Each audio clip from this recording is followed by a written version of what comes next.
आज का हमारा विषय है कक्षा 10 संचयन भाग 2 से हरिहर काका पाठ पर आधारित मूल्यपरक प्रश्न। पहला प्रश्न इस प्रकार है, उम्र का फासला भी आत्मीय संबंधों के बीच बाधा नहीं बनता।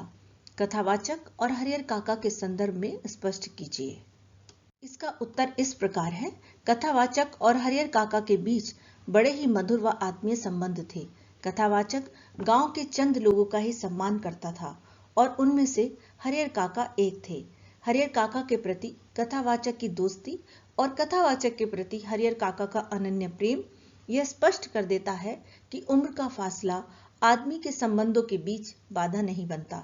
हरिहर काका लेखक को जब वह छोटा था तब उसे अपने कंधों पर बिठाकर घुमाते थे। वे दोनों आपस में खुलकर बातें करते थे।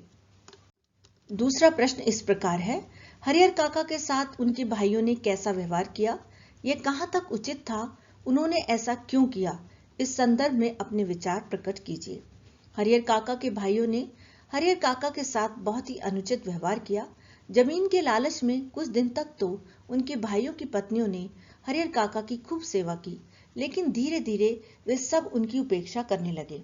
वे हरिहर काका की जमीन को हड़पना चाहते थे। जमीन नाम ना करने पर क्रोध में आकर भाइयों ने हरिहर काका को बुरी तरह मारा पीटा और जान से मारने की धमकी दी।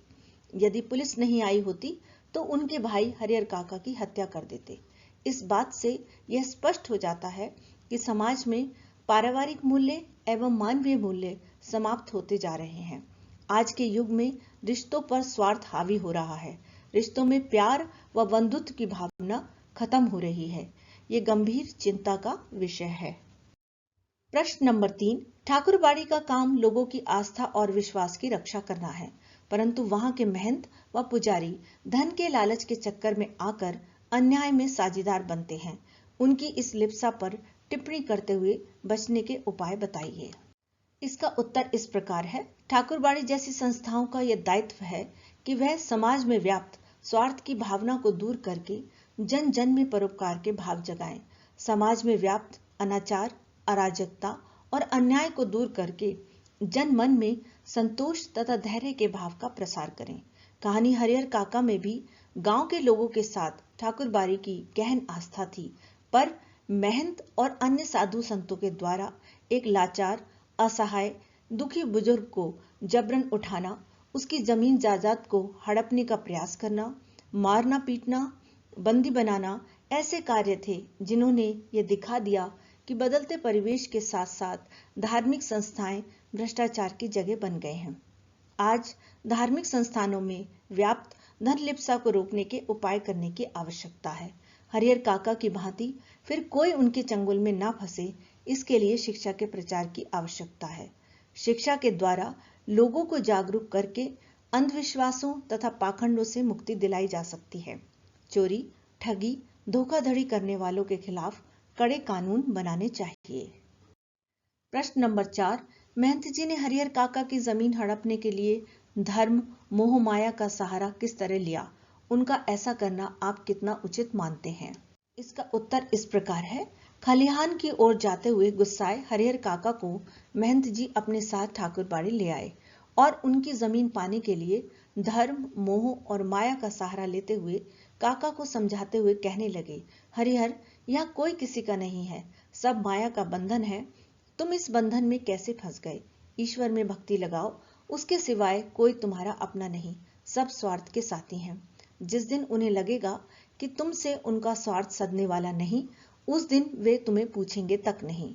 इसलिए ज्ञानी, संत, महात्मा ईश्वर के सिवाय किसी और में प्रेम नहीं लगाते। महंत द्वारा हरिहर काका के साथ जैसा व्यवहार किया गया उसे मैं तनिक भी उचित नहीं मानती, क्योंकि इसके द्वारा महंत जी काका की जमीन हड़पना चाहते थे। इसके अलावा वे काका के मन में उनके परिवार और भाइयों के प्रति दुर्भावना भी भर रहे थे। प्रश्न नंबर 5, समाज में रिश्तों की क्या अहमियत है? इस विषय पर अपने विचार प्रकट कीजिए। उत्तर, रिश्तों के द्वारा व्यक्ति की समाज में एक विशेष भूमिका होती है। रिश्ते ही सुख दुख में काम आते हैं। रिश्ते ही उसे अपने पराये में अंतर करने की पहचान करवाते हैं। यह दुख की बात है कि आज के इस बदलते दौर में रिश्तों पर स्वार्थ की भावना हावी होती जा रही है। रिश्तों में प्यार व बंधुत्व समाप्त हो गया है। इस कहानी में भी हरिहर काका के भाइयों की पत्नियां और उनके भतीजे उन्हें उचित सम्मान नहीं देते, पर जब वह ठाकुरबाड़ी से घर वापस आते हैं तब उनका मान सम्मान करना शुरू कर देते हैं। किंतु यह सम्मान झूठा है, नकली है। जल्दी ही वह उनकी संपत्ति हड़प लेना चाहते हैं। आजकल सभी रिश्तों की बुनियाद प्रेम न होकर धन दौलत है।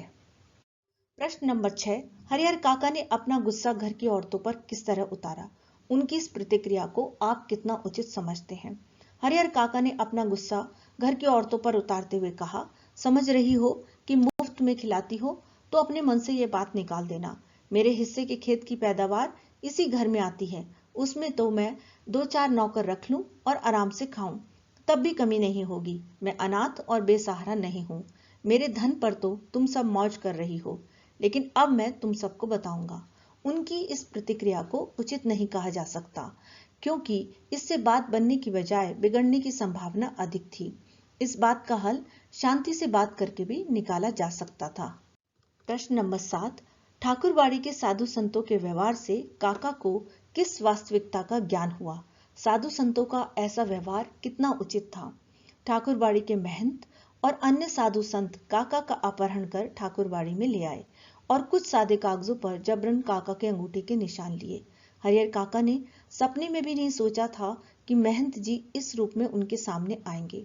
जिस महंत को वे आदरणीय एवं श्रद्धेय समझते थे, वह महंत अब उन्हें घृणित, दुराचारी और पापी नजर आने लगा था। अब वह उस महंत की सूरत भी देखना नहीं चाहते थे।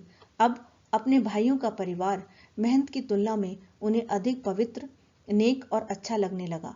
साधु संत जो मोह माया से दूर एवं परोपकारी प्रवृत्ति के समझे जाते हैं, उनके द्वारा ऐसा व्यवहार हर दृष्टि से अनुचित था। प्रश्न नंबर 8, हरिहर काका के जीवन के अनुभवों से हमें क्या सीख मिलती है? पाठ के आधार पर लिखिए। इसका उत्तर इस प्रकार है। हरिहर काका एक वृद्ध और निसंतान व्यक्ति हैं। भाइयों तथा उनके भरे पूरे परिवार के होते हुए भी वह एकाकी जीवन व्यतीत करने को विवश हैं। हरिहर काका को अपने जीवन में इतने कटु अनुभव हुए हैं कि रिश्ते नातों से उनका विश्वास ही उठ गया है। हरिहर काका को अपने भाइयों तथा ठाकुरबाड़ी के महंत दोनों से ही यातनाएं सहनी पड़ी। हरिहर काका के सामने दोनों के असली चेहरे आ चुके थे। हरिहर काका की इस स्थिति से हमें यह सीख मिलती है कि धार्मिक अंधविश्वासों के चक्कर में नहीं पड़ना चाहिए। परिवार में स्वार्थ का जहर उसे छिन्न भिन्न कर देता है और इस फूट का लाभ बाहर वाले उठाने को तैयार रहते हैं। हमें हर संभव प्रयास करके मानवीय मूल्यों की रक्षा करनी होगी, तभी संबंधों और संपत्ति की भी सुरक्षा की जा सकती है। प्रश्न नंबर 9, वर्तमान समाज में हरिहर काका जैसे वृद्ध व्यक्तियों के लिए युवा पीढ़ी का क्या कर्तव्य है? उत्तर, युवा पीढ़ी को हरिहर काका जैसे वृद्ध व्यक्तियों का पूरा ध्यान रखना चाहिए। वे उनके पास बैठकर कुछ बातें कर सकते हैं। उनके मन में ये भावना न आने दें कि वे परिवार में अकेले होकर रह गए हैं। उनकी हर सुख सुविधा का ध्यान रखें। उनके साथ खाने पीने की वस्तुएं बांट सकते हैं। उनकी पसंद की कोई भी वस्तु दे सकते हैं। हरिहर काका जैसे वृद्ध व्यक्तियों के परिवार के अन्य सदस्यों से उनके साथ अच्छा व्यवहार करने के लिए समझाएं, ताकि ठाकुरबाड़ी जैसी जगह जाने और महंत जैसे ढोंगियों के बहकावे में आने की स्थिति ही न आए। यदि परिवार के सदस्य उनसे दुर्व्यवहार करते हैं तो इंसाफ दिलाने में उनकी मदद कर सकते हैं। प्रश्न नंबर 10, हरिहर काका के गांव में यदि मीडिया की पहुंच होती तो उनकी क्या स्थिति होती? अपने शब्दों में लिखिए। उत्तर, हरिहर काका का जिस प्रकार से धर्म और घर अर्थात खून के रिश्तों से विश्वास उठ चुका था, उससे वे मानसिक रूप से बीमार हो गए थे। वे बिल्कुल चुप रहते थे। वर्तमान दृष्टि से यदि देखा जाए तो आज मीडिया की अहम भूमिका है। लोगों को सच्चाई से अवगत कराना उसका मुख्य कार्य है। इसके द्वारा लोगों तथा समाज तक बात पहुंचाना आसान है। यदि हरिहर काका की बात मीडिया तक पहुंच जाती तो शायद स्थिति थोड़ी भिन्न होती। वे अपनी बात लोगों के सामने रख पाते और स्वयं पर हुए अत्याचारों के विषय में लोगों को जागृत करते। हरिहर काका को मीडिया ठीक प्रकार से न्याय दिलवाती, उन्हें स्वतंत्र रूप से जीने की व्यवस्था उपलब्ध करवाने में मदद करती। जिस प्रकार के दबाव में वे जी रहे थे, वैसी स्थिति मीडिया की सहायता मिलने के बाद नहीं होती। प्रश्न नंबर 11, लोगों की गहन धार्मिक आस्था के कारण महंत और मठाधीशों में लालच एवं शोषण की प्रवृत्ति बढ़ती जाती है। इससे आप कितना सहमत हैं, स्पष्ट कीजिए। उत्तर देखते हैं। जब लोगों की धार्मिक आस्था बढ़ती है तब वे अपने हर अच्छे कार्य का श्रेय धर्म और अपने आराध्य को देने लगते हैं। वे ये भूल जाते हैं कि ऐसा उनके परिश्रम के कारण हुआ है। वे कृतज्ञता प्रकट करने के लिए धन, रुपए, जेवर आदि अर्पित करते हैं।